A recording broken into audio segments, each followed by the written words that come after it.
பிரியமானவர்களே, ஆண்டவரும் அருமை இரட்சகருமா இருக்கிற இயேசு கிறிஸ்துவின் இனிய நாமத்தினாலே இந்த காலை வேளையிலே உங்களை நான் வாழ்த்துகிறேன்.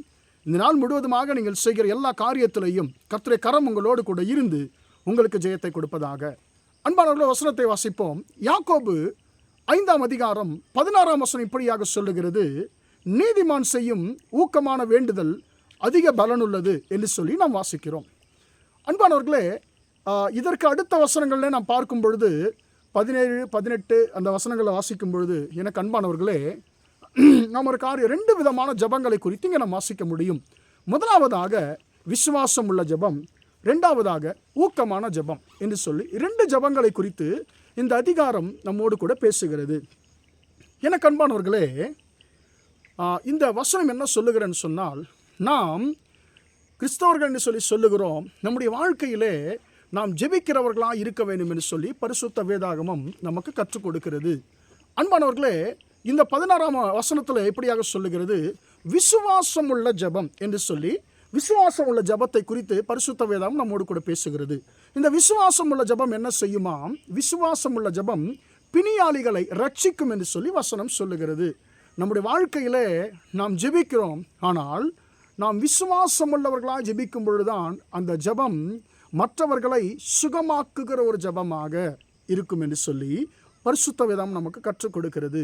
எனக்கு அன்பானவர்களே, அடுத்தபடியாக நாம் பார்க்கும் பொழுது ஊக்கமான ஜபம், நீதிமான் செய்யும் ஊக்கமான வேண்டுதல் அதிக பலன் உள்ளது என்று சொல்லி வசனம் சொல்லுகிறது. எனக்கு அன்பானவர்களே, நாம் எப்படியாக நாம் ஜெபிக்கிறோம்னு கேட்டால், ஏதோ பேரளவில் நாம் ஜெபிக்கிறவர்களாக இல்லாமல் நாம் ஊக்கமாய் ஜெபிக்கிறவர்களாய் நாம் இருக்க வேண்டும் என்று சொல்லி பரிசுத்த வேதம் நமக்கு கற்றுக் கொடுக்கிறது. இதற்கு உதாரணமாக எலியா என்கிற மனுஷனை குறித்து 17ஆம் அதிகாரம் 17ஆம் வசனமும் 18ஆம் வசனம் நம்மோடு கூட பேசுகிறது. எலியா என்பவன் நம்மை போல பாடுள்ள மனுஷனாய் இருந்து மழை பெய்யாதபடிக்கு அவன் கருத்தாய் அவன் ஜெபித்து வேண்டிக் கொண்டான். அப்பொழுது மழை பெய்யலை. மீண்டுமாக மழை பெய்ய வேண்டும் என்று சொல்லி கருத்தாய் ஜெபித்தான். அப்பொழுது மழை பொழிந்தது, பூமியும் தன் பலனை தந்தது என்று சொல்லி நாம் வாசிக்கிறோம். அன்பானவர்களே, நம்முடைய வாழ்க்கையிலே நாம் ஆசீர்வாதங்களை விரும்புகிற ஆசீர்வாதங்களை பெற்றுக்கொள்ள வேண்டும் என்று சொன்னால் நம்முடைய வாழ்க்கையில் காணப்பட வேண்டியது வெறும் ஜபம் அல்ல, ஊக்கமான ஜபம், சின்சியர் பிரேயர். அன்பானவர்களே, ஊக்கமான ஜபம் நம்முடைய வாழ்க்கையில் இருக்கும் என்று சொன்னால், அன்பானவர்கள், அந்த ஊக்கமான ஜபத்தினாலே நாம் அநேக நன்மைகளை பெற்றுக்கொள்ள முடியும் என்று சொல்லி வேதம் சொல்லுகிறது. எலியா ஒரு சாதாரணமான ஒரு மனுஷன். அவர் என்ன சொன்னார்? அவருடைய குறிக்கோள் என்ன? ஆண்டவரே, உம்முடைய நாமத்தை நீ ஜீவனுள்ள தேவன் என்பதை நான் நிரூபிக்க வேண்டும் என்று சொன்னால் எனக்கு ஒரே ஒரு ஆப்ஷன் மட்டும்தான் இருக்கிறது. ஆண்டவரே, இந்த 3 வருஷம் இந்த இஸ்ரவேல் தேசத்தில் மழையும் பனியும் பெய்யக்கூடாது என்று சொல்லி ஊக்கமாய் ஜெபித்தார். கர்த்தர் அந்த ஊக்கமான ஜபத்தை கேட்டு 3.5 வருஷம் பனியும் மழையும் பெய்யலை. ஏனென்று சொன்னால் எனக்கு அன்பானவர்களே, முழு இஸ்ரவேல் தேசமும் கர்த்தரை விட்டு வழி விலகி அவர்கள் வேறு தெய்வங்களை சேவித்து கொண்டிருந்தார்கள். இப்பொழுது கர்த்தர் பக்கமாக அவர்கள் திருப்ப வேண்டும் என்று சொன்னால் இப்படிப்பட்ட கடினமான காரியத்தை அவர் செய்தாக வேண்டும். அவர் ஜெபித்தார். அந்த ஜபத்தின்படியே மழையும் பனியும் பெய்யலை.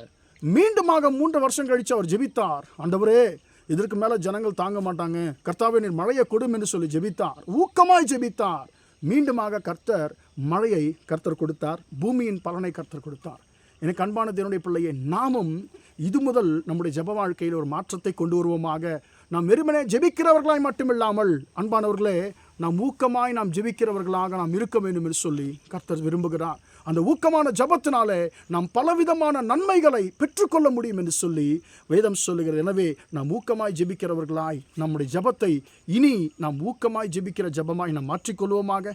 ஜெபிப்போம். இரக்கமுள்ள தகப்பனே, உம்மை நன்றியோடு துதிக்கிறோம், ஸ்தோத்திரிக்கிறோம். இம்மட்டுமாக இந்த வார்த்தைகளை கேட்ட உம்முடைய பிள்ளைகளை நீர் ஆசீர்வதியும் ஆண்டவரே.